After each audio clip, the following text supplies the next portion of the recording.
Ça y est, le nouvel Xperia de Sony est enfin sur le marché et on connaît la vocation de Sony pour son téléphone et l'approche que Sony a apportée à ce téléphone-là pour la photographie. Mais sur le marché des téléphones Android, il y a quand même un gros concurrent qui se nomme le S24 Ultra, qui est pour ma part un téléphone qui est vraiment très équilibré en photo, certes pas le meilleur, mais le plus équilibré dans toutes les situations. Donc si tu l'as compris, dans cette vidéo, on va venir comparer le Sony Mark VI contre le S24 Ultra en photo, parce que Sony nous promet quand même une très grande qualité en photo sur son téléphone là, et c'est surtout la réputation que Sony a sur ses téléphones, et surtout grâce à sa gamme Alpha. Bonjour à tous et bienvenue sur cette nouvelle vidéo. Comme tu l'as compris, c'est Hugo sur chaîne Gigatop, et on va venir comparer le S24 Ultra contre le Sony Xperia 1.6.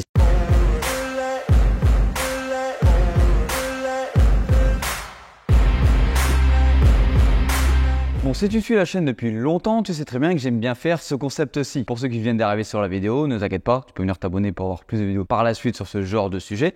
Mais le concept de base de la chaîne, quand je viens comparer deux téléphones, c'est que je vous présente les photos des deux téléphones sans prononcer le nom de la marque, ou en tout cas sans vous dire quelle photo a été prise par quel téléphone. Et au bout de 10 secondes, je te révèle quel téléphone a donné quelle photo. Comme ça, tu n'es pas du tout biaisé par le petit logo qu'on a à l'arrière ici comme Sony, ou comme le petit logo qu'on a ici Samsung, et comme ça on a plutôt un avis objectif sur la photo et on ne se fait pas du tout influencer. Si tu aimes ce concept, ne t'inquiète pas, sur la chaîne tu pourras retrouver la même chose comparé par exemple au Pixel 8 Pro, à l'iPhone 15 ou encore à l'iPhone 15 Pro Max. Et même un combat contre trois très bons téléphones en photo, l'iPhone 15 Pro Max, le S24 Ultra et le Google Pixel 8 Pro. N'hésite pas à me mettre en commentaire si tu souhaites avoir d'autres combats à l'avenir contre le S24 Ultra ou contre d'autres téléphones. Alors c'est vrai qu'on est sur une approche complètement différente entre les deux téléphones. D'un côté on a Samsung qui met le paquet sur les mégapixels, sur les capteurs, et de l'autre côté on a quand même Sony qui joue beaucoup sur son savoir-faire et sur le fait que ce téléphone-là est fait pour les vidéastes. Et ça, c'est ce qu'on va voir dans ce petit comparatif. Allez, première photo qu'on va venir comparer, une photo prise en mode selfie avec le mode portrait.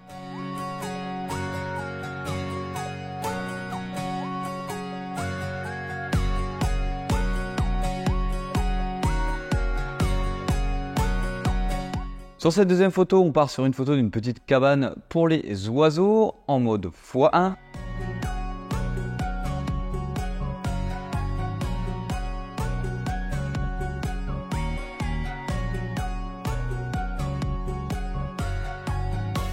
Ah, au fait, j'ai oublié de te dire auparavant, mais je ne touche à rien, à aucun paramètre du téléphone. Je laisse gérer le téléphone automatiquement. Troisième photo, on est venu prendre une photo assez proche d'une petite framboise.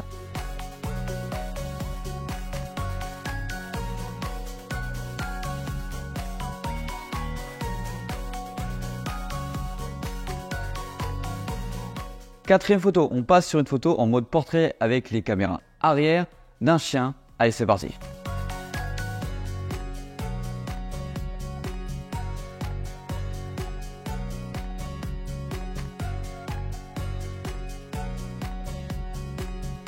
Cinquième photo, on passe sur une photo d'un buisson tout simplement avec plein de feuillages, plein de détails, avec surtout un peu d'ombre.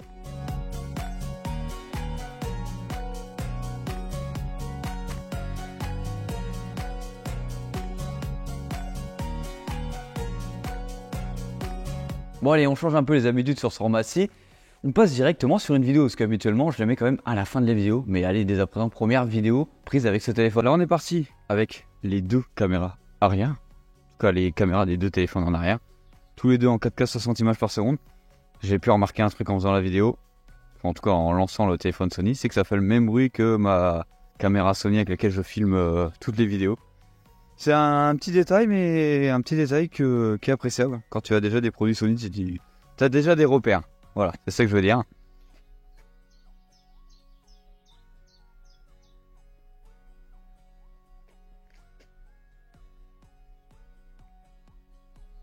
Alors je sais pas si ça vous le fait à vous à la caméra. Je peux vous dire qu'il y a un petit saccadement sur le retour image du Sony quand je suis en train de filmer. J'ai l'impression qu'il manque des images en direct. J'espère qu'au rendu vidéo, ça ne sera pas là, tout simplement. Si tu suis habituellement les vidéos, tu peux voir que je filme dans des endroits pratiquement tout le temps au même endroit. Et tu peux voir que la végétation a complètement grandi depuis l'époque. On va aller faire un petit zoom là-bas.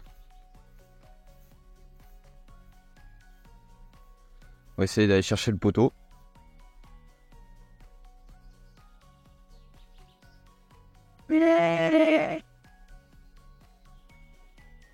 Partir en zoom x7 sur le Sony et le Samsung.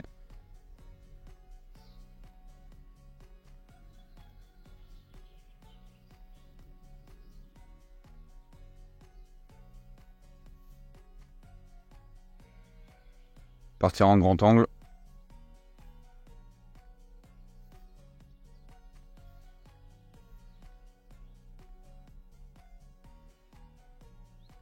Et puis, vu qu'on est fou, pourquoi pas donner une deuxième vidéo? Allez, c'est parti, on passe sur une vidéo tournée en mode selfie. Là, on est parti pour la petite vidéo en mode portrait avec les deux téléphones, bien sûr, comme d'hab, 4K 60 images par seconde sur les deux appareils.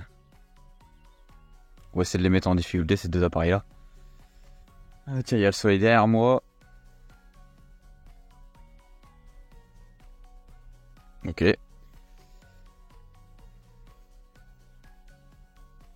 En tout cas, n'hésite pas à me dire en commentaire si tu aimes bien ce genre de comparatif où je ne te donne pas du tout quel téléphone filme à quel endroit. Comme ça, tu as une idée directe et un avis non biaisé par le petit logo, la petite marque et la forme du téléphone en tout cas.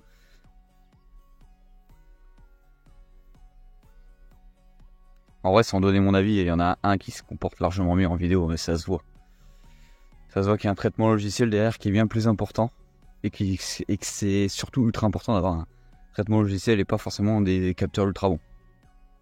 Alors il faut savoir que sur les deux téléphones, on a un mode vidéo dit mode portrait. Chez Sony, ça s'appelle le vidéo bokeh et chez Samsung, ça s'appelle le vidéo portrait. C'est exactement la même chose. En gros, on a un flou derrière-plan derrière nous quand on filme. Là, on est parti toujours avec les caméras selfie en mode bokeh, avec en tout cas l'effet flou derrière-plan derrière.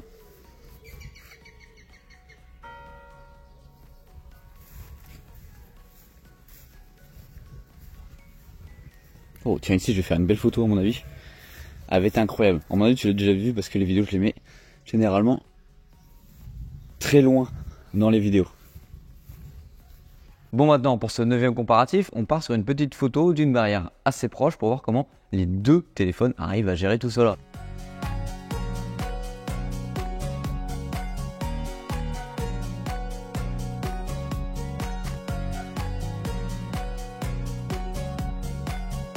Bon, maintenant on va partir sur une petite partie où je vais te montrer comme beaucoup de photos avec le téléobjectif, tout simplement en venant faire un petit zoom. Alors je t'avoue que sur les 3 photos que je vais venir te montrer, le Sony n'est pas trop adapté dans le principe. Parce qu'on va partir sur du x1, x3, x5 et x10. Et Sony nous préconise seulement sur son téléphone un x3,5 et un x7,1. Mais bon, le téléphone peut quand même aller jusqu'à du x10 en étant qualitatif. Je vous montre ça tout de suite.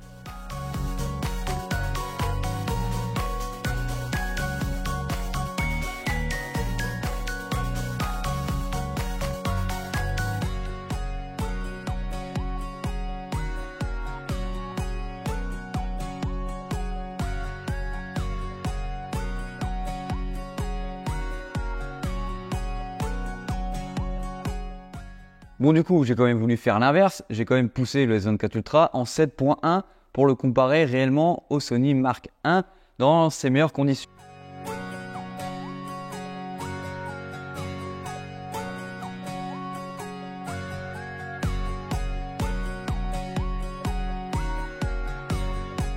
Pour cette photo-ci, je me suis dit, tiens, je vais aller checker jusqu'où peut aller le Sony en zoom. Il peut aller jusqu'à x21 environ. Donc je me suis dit, tiens, on va comparer le max du Sony pas du tout au max du S24 Ultra. Parce que le S24 Ultra, tu peux quand même aller jusqu'à du x100 et en x20, c'est toujours très correct avec le S24 Ultra.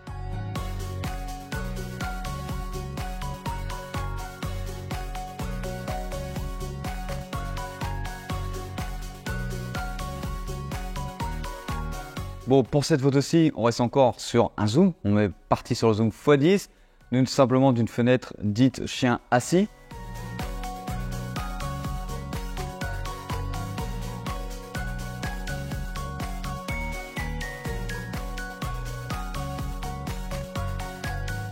Pour continuer, on part sur une photo en mode portrait en mode x3 pour le S24 Ultra et du coup 3,5 en mode portrait pour le Sony.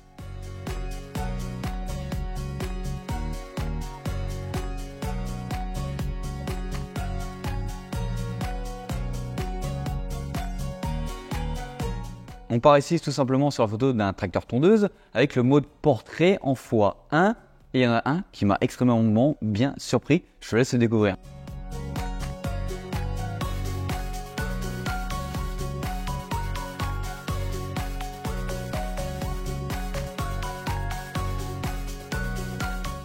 Bon, je t'avoue, juste avant, j'ai zappé quelque chose. Il me reste quand même une photo en mode x5, je viens de le voir. C'est une photo en mode x5 à travers les branches d'un arbre pour venir prendre en photo une maison en arrière-plan.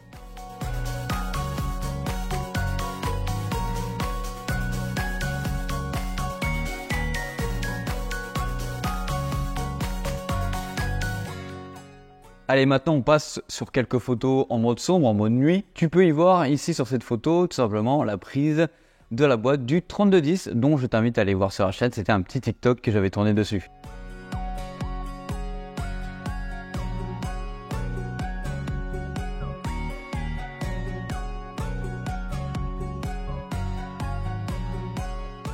Sur cette photo-ci, on est dans un endroit qui est encore plus sombre qu'auparavant. Là, les modes nuit, ils ont été activés à leur plein potentiel sur les deux téléphones. Bien sûr, je ne suis pas allé les sélectionner manuellement, c'est le logiciel du téléphone, enfin des deux téléphones qui se sont dit tiens, ce serait peut-être pas mal de prendre des photos un petit peu plus longues.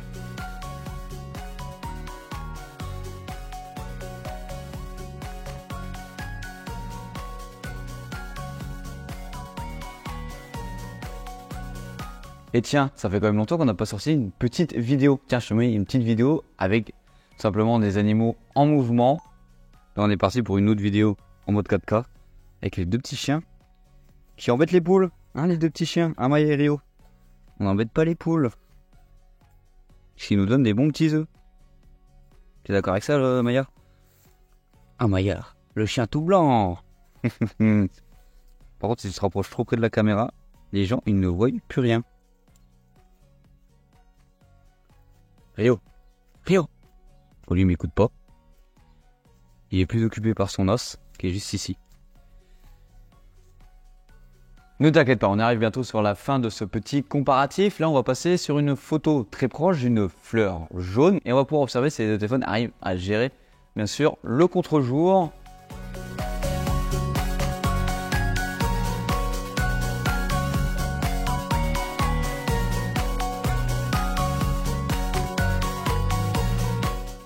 Et pour finir sur cette dernière photo, je te pris en photo un Z Fold 4 qui est bien amoché, que je devrais bientôt renvoyer, je pense, en SAV. Et tu vas pouvoir observer qu'il y en a un, j'étais vraiment très surpris par rapport aux autres photos que j'ai pu voir avant, qui ne respecte pas du tout la colorimétrie du téléphone.